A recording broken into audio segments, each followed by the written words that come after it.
Hey everyone, I never thought I'd be that guy. The one spilling his guts on the internet about his crumbling marriage. But here I am. I guess I just need to get this out somewhere. And maybe someone out there has been through something similar. Maybe someone can tell me I'm not crazy. So, let's start from the beginning. I'm 35M, married to Lisa, 32F, for 7 years. When we met, she was everything I ever wanted. Smart, funny, full of life. She made me feel like the luckiest guy in the world. We built a life together, bought a house, traveled, made plans for the future. I thought we had something real, but looking back now, I can see the cracks started forming a while ago. They were small at first, easy to dismiss. You tell yourself people change, that it's just stress, that life gets in the way. You ignore the little voice in your head whispering that something is off because the alternative, the idea that your partner, the person you love, is betraying you, is just too damn painful to face. At first, it was subtle. Lisa used to be affectionate, always finding little ways to touch me, grabbing my hand while we watched TV, sneaking up behind me to kiss my neck while I was making coffee. Then, over time, that stopped. The hugs became less frequent. The playful touches disappeared. When I leaned in for a kiss, she'd turn her head just slightly, so my lips landed on her cheek instead. I told myself she was just tired. We're adults with responsibilities. She was working hard, I was working hard. This was normal, right? People get comfortable. The honeymoon phase doesn't last forever. Then came a phone thing. Lisa used to leave her phone anywhere, on the counter, on the coffee table, sometimes even in another room. Then, all of a sudden that changed. Her phone was always with her, always face down. If I walked into the room, she'd quickly swipe up to the home screen or tuck it into her pocket. If I asked who she was texting, she'd roll her eyes and say, "Do I need to report every conversation I have?" That one stung. I wasn't even accusing her of anything. I was just making conversation. Then there were the late nights. Lisa has always worked in marketing, but about 6 months ago, she got a huge opportunity to handle a major client. Some ultra-rich businessman who wanted a full branding overhaul. She was over the moon about it, and I was happy for her. But that's when things really started to change. Suddenly, she was working late all the time. Dinners went cold. Weekends turned into networking events. She stopped making plans with me because she never knew when she'd be free. At first, I believed her. Why wouldn't I? She was ambitious. She loved her job. I even joked that she was going to become some corporate hotshot and leave me in the dust. She laughed, told me I was being ridiculous. But then the spending started. Lisa has always liked nice things, but she was never into luxury brands. If anything, she used to make fun of women who flaunted their Gucci bags and Prada shoes. But suddenly, she had them. New designer handbags, expensive heels, jewelry I knew we couldn't afford. I asked her about it, and she laughed, said she was treating herself. I stared at her. With what money? She waved me off. I got a bonus from work. Don't worry about it. I wanted to believe her. I really did. But there was something about the way she said it, too fast, too dismissive. Like she was daring me to push further. Then there was the perfume. Lisa has worn the same perfume for years, a soft vanilla scent that I loved.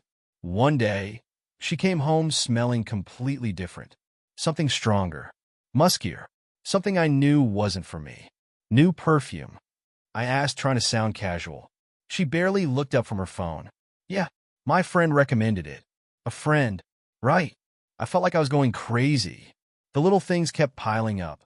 Missed calls from unknown numbers, hushed conversations that ended the second I walked in, a sudden obsession with going to the gym, even though she used to hate working out. But the moment I really knew something was wrong, Lisa started dressing differently. She's always been stylish, but her wardrobe was practical, business casual for work, comfy clothes at home.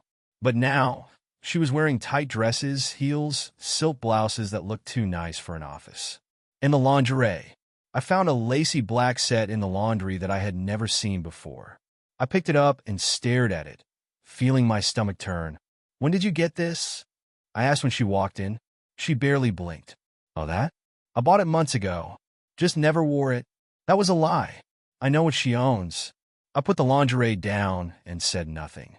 I could have confronted her right then. I should have. But I wasn't ready. Not yet.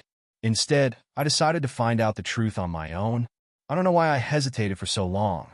Maybe part of me still wanted to believe Lisa wouldn't do this to me, that I was being paranoid, that all the weird changes were just a phase, a coincidence, something I was blowing out of proportion. But deep down, I already knew. It was about 2 weeks after I found the lingerie when I finally decided I couldn't ignore it anymore. Lisa had another one of her late meetings, and I was home alone, just stewing in my own thoughts. I sat on the couch, staring at my phone, debating whether I should text her and ask when she'd be home. That's when I noticed it.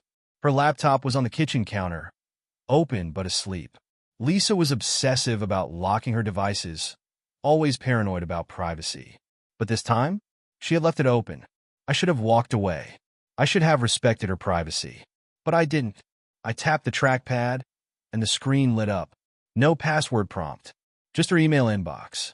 And right there, at the top of her messages, was an email from someone named Daniel H. with the subject line, "Tonight." My stomach dropped. I clicked it. "Daniel H., can't wait to see you again tonight. Got us the penthouse suite. No distractions this time. Just you and me. You look stunning yesterday, by the way. That dress was a showstopper. Though I think I prefer you without it. Lisa. You spoil me too much. I'll have to make it up to you tonight. Hope you don't mind if I'm a little late. Gotta keep things looking normal at home." I felt like I'd been punched in the gut. My head started spinning, my hands shaking as I scrolled through the rest of their messages. There were dozens of them, some flirty, some downright filthy. All of them made me sick. Apparently, Daniel H. was no random guy. He was Lisa's client, the wealthy businessman she had been working so hard for. The reason for all the late nights, the new designer clothes, the perfume, the sudden distance between us. She wasn't just cheating on me. She was living a double life. My heart was pounding so hard I could hear it in my ears. I kept scrolling, needing to know exactly how deep this betrayal went. And that's when I saw something that made my blood run cold. An invoice. Lisa had sent Daniel an invoice. Not for marketing services, not for consulting, but for personal companionship. I stared at the screen, rereading those words over and over again. My wife was sleeping with this guy for money. She wasn't just having an affair. She had turned our marriage into a goddamn business transaction. And then, as if the universe wanted to twist the knife even deeper, my phone buzzed on the counter. A text from Lisa. "Hey babe, long night. Don't wait up. Love you." I don't know how long I stood there, staring at that email. My whole body felt frozen, like I was outside of myself, watching someone else's life fall apart. My wife, the woman I built a life with, the woman I trusted, wasn't just cheating. She was whoring herself out to some rich asshole. I reread the invoice. I don't even know why. Maybe I was hoping I had misunderstood, that there was some other explanation.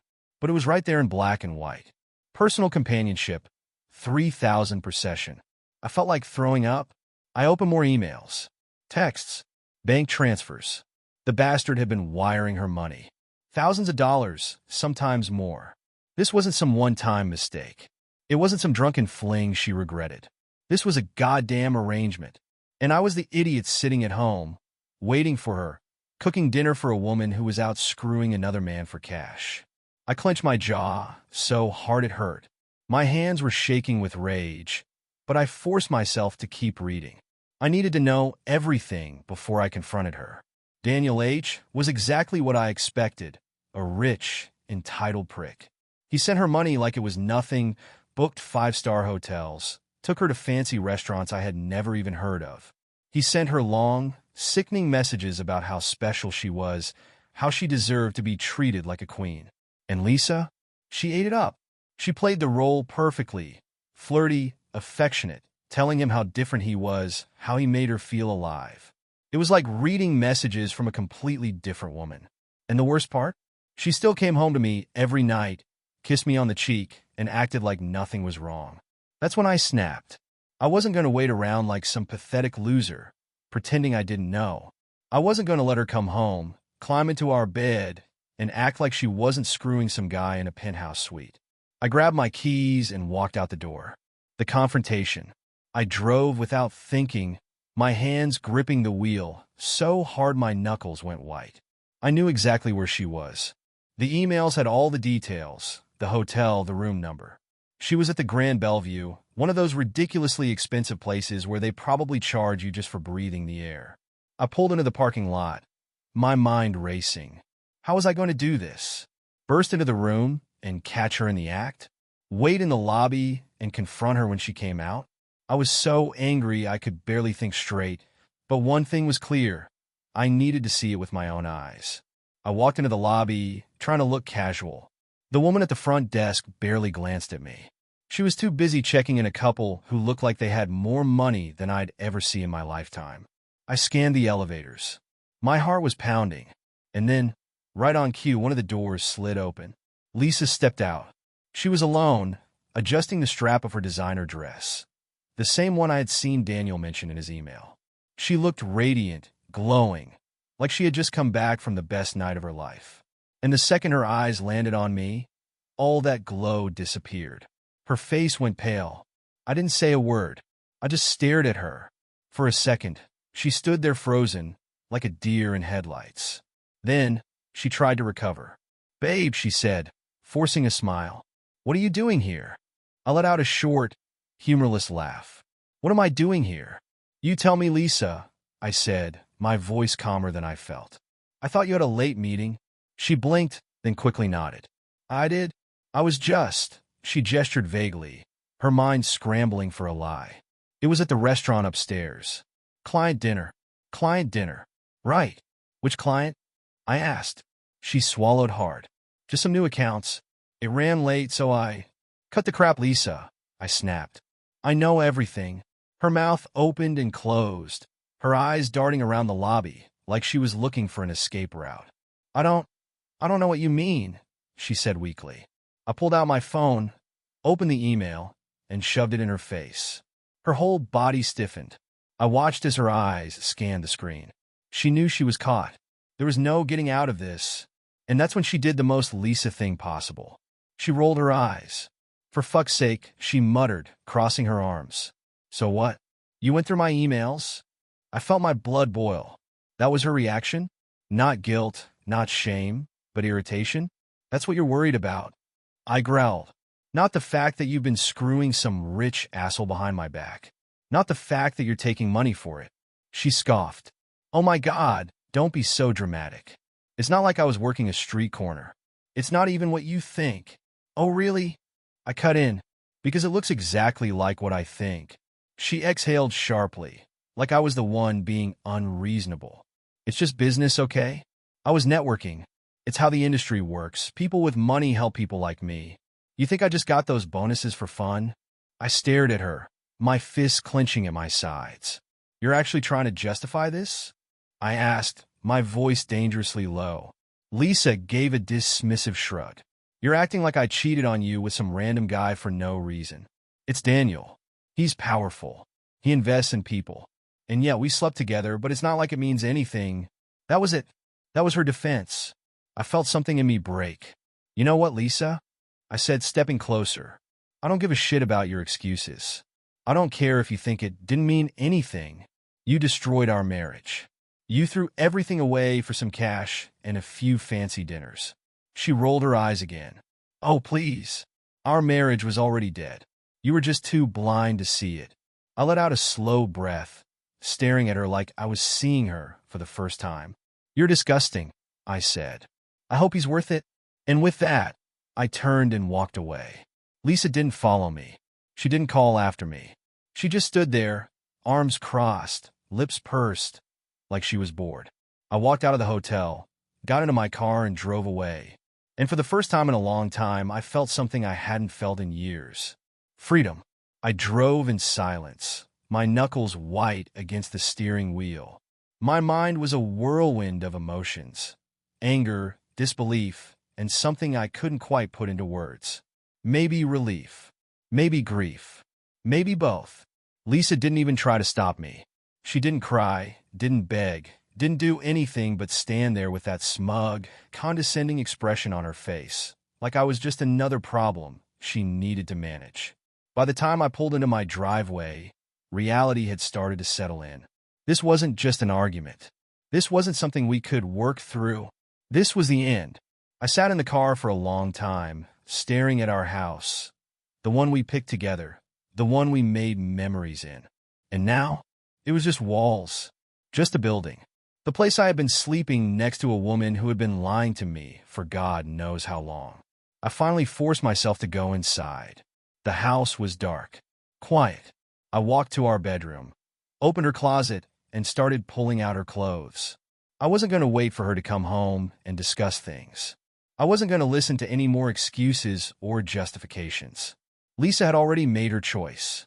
I grabbed a suitcase from the top shelf and threw it on the bed. One by one, I tossed in her expensive dresses, her ridiculous designer shoes, her perfume, the one she started wearing for him. I was halfway through when my phone buzzed. It was Lisa. Lisa, are you seriously overreacting like this? Let's be adults and talk. Overreacting. She really thought she could spin this, that she could control the narrative like she always did. I ignored her and kept packing. Then another text. Lisa, look, I get that you're upset, but this is just childish. We can figure this out. Figure this out. Like this was some minor disagreement. I wasn't playing her games anymore. I texted back one word, don't come back. Then I blocked her. I was done. The fallout. Lisa must have gotten the message loud and clear because she didn't show up that night. Or the next. But on the third day, she tried again. I was working from home, trying to act like my life hadn't just imploded, when I heard a knock at the door. I knew it was her before I even opened it. Lisa stood there in oversized sunglasses, arms crossed, lips pursed like she had allowed herself to be inconvenienced by this whole situation. Are you seriously going to make me stand outside? She huffed. I leaned against the doorframe. I told you not to come back. She let out an exasperated sigh. Okay, enough, she snapped, pushing past me into the house. We need to talk. I let her in, but only because I wanted to see what bullshit she was going to try to sell me. Lisa took off her sunglasses, tossing them onto the counter. You're being ridiculous, she said. We've been together for years. You're really going to throw that away over this? I laughed. I actually laughed. Over this? I repeated. Lisa, you were screwing another guy for money. How exactly do you think this isn't a deal breaker? She rolled her eyes. Oh my God. Stop acting like I was out on the street corner. Daniel and I had a mutual arrangement. He helped me out financially, and in return, I kept him company. It's not like I didn't care about you. I felt my jaw clench. You kept him company? I asked. Is that what we're calling it now? Lisa groaned. I don't expect you to understand. But in the real world, men with money help women like me. It's networking. It's business. I stared at her in complete disbelief. Business, I repeated. So our marriage was just a side gig. She sighed, rubbing her temples like I was exhausting her. I knew you'd react like this. You're so narrow-minded. I took a deep breath, forcing myself to stay calm. Lisa, I don't give a damn how you justify it. You cheated. You lied. You took money from another man and used it to play house with me. She crossed her arms. And what? You think you're going to find someone better? You think you can just replace me? That was it. That was the moment I felt every last ounce of love, attachment, and history we had shatter into nothing. Lisa, I said, my voice low and even. I don't want to replace you. I want nothing to do with you. For the first time, she actually looked stunned, like she hadn't expected me to say that. Like in her mind, I was supposed to yell, cry, beg her to stay. But I wasn't that guy anymore. I walked past her, grabbed the suitcase I had packed, and shoved it into her arms. Get out. Her mouth opened like she wanted to argue, but I didn't give her the chance. I walked to the door, opened it, and pointed outside. Lisa let out a sharp breath, shaking her head. You're going to regret this, she muttered. I smiled. No, I won't. And with that, I shut the door in her face. I heard her scoff, then the sharp click of her heels as she walked away. I stood there for a long moment, staring at the door, waiting for some kind of emotion to hit me. Sadness, regret, anything. But all I felt was relief. Lisa was gone. I stood there for a long moment, staring at the door, expecting some kind of feeling to hit me. Anger, sadness, maybe even guilt. But all I felt was relief. I sat down on the couch, running a hand through my hair. My whole life had just exploded, but for the first time in months, maybe even years, I didn't feel like I was walking on eggshells. The house was quiet, and not in a suffocating way. No more lies. No more fake, late meetings. No more coming home to a woman who was texting another man under the dinner table. Just me. And, honestly, that felt pretty damn good. But, of course, Lisa wasn't the type to walk away quietly. The aftermath begins. The first sign of trouble came 2 days later. I was at work trying to pretend I was fine when my phone lit up with a notification. Incoming call. Lisa blocked. I ignored it. Then another. And another. And another.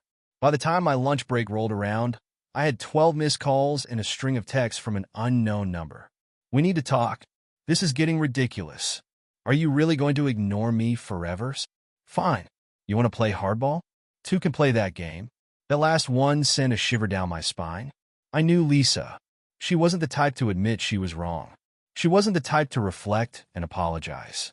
If she couldn't manipulate me with fake affection, she'd try something else. Sure enough, the next day, I got a call from my bank. Lisa had tried to drain our joint account. Luckily, I had been smart enough to lock her out the second I kicked her out. But the fact that she even tried told me exactly what kind of person she really was. Then came the phone call from my landlord.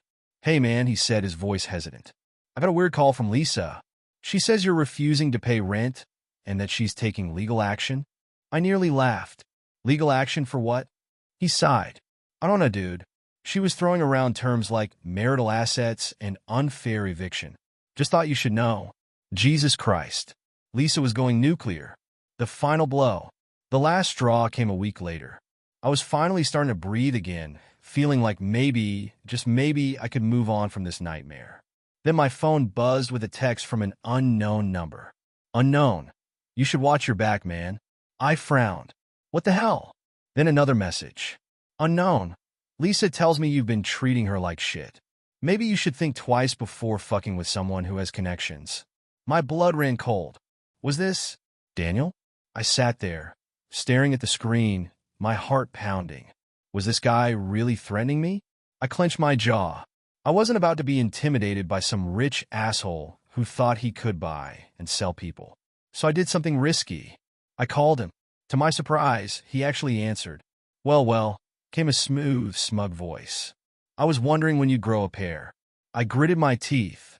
Listen, you slimy son of a bitch. You can have Lisa. Hell, you paid for her. But don't you ever send me shit like this again. Daniel chuckled. Relax, man. I was just giving you a friendly warning. Lisa's upset. And when Lisa's upset, people get upset. I took a deep breath, forcing myself to stay calm. Tell her to stay the hell out of my life. And tell your people to do the same. A long pause. Then, we'll see. Click. I exhaled slowly, staring at my phone. That was it. That was all the confirmation I needed. Lisa wasn't just trying to screw me over legally. She was weaponizing her sugar daddy against me. And I had a feeling things were only going to get worse. I should have known Lisa wouldn't go down quietly. When I hung up on Daniel, I expected that to be the end of it. Maybe a few more angry texts, maybe another attempt to drain our bank account. But I wasn't prepared for just how vindictive she was willing to get. The next morning, I woke up to my phone buzzing nonstop. Friends, coworkers, even my mom were calling me. I groggily answered one of my buddies, Mike. Dude, he said, his voice laced with urgency. You need to check your Facebook. Right now. I frowned, sat up, and opened the app. And there it was. Lisa had made a public post. I never thought I'd have to do this, but after years of emotional abuse and manipulation, I can't stay silent anymore. I spent so much time trying to make my marriage work, sacrificing my happiness, only to be met with coldness, control, and gaslighting. And now, after I finally found the courage to leave, I'm being threatened and financially cut off. If you've ever been in a toxic relationship, you know how painful it is to walk away, but I refuse to be bullied into silence. #survivor, #breaking free. I sat there, stunned. Lisa was painting herself as the victim. And worse, people were believing her. The comments were flooded with sympathy. OMG, you're so strong. If you need anything, let me know. I always had a bad feeling about him. Stay safe, girl. No woman should have to go through that. You're better off without him. My hands shook as I scrolled. This wasn't just a lie. This was character assassination. She was making me look like the bad guy. And the worst part? I couldn't even defend myself without looking worse. If I commented, I'd seem defensive. If I posted proof of her cheating, I'd look vindictive. If I said nothing, I'd look guilty. It was a trap, a perfectly laid trap. I felt sick. Damage control. The first person I called was my mom. She was one of the missed calls, and I needed to know what Lisa had told her. She picked up immediately. "Honey, what is going on?" I sighed. "Mom, whatever Lisa said, it's a lie. She cheated on me. With a client.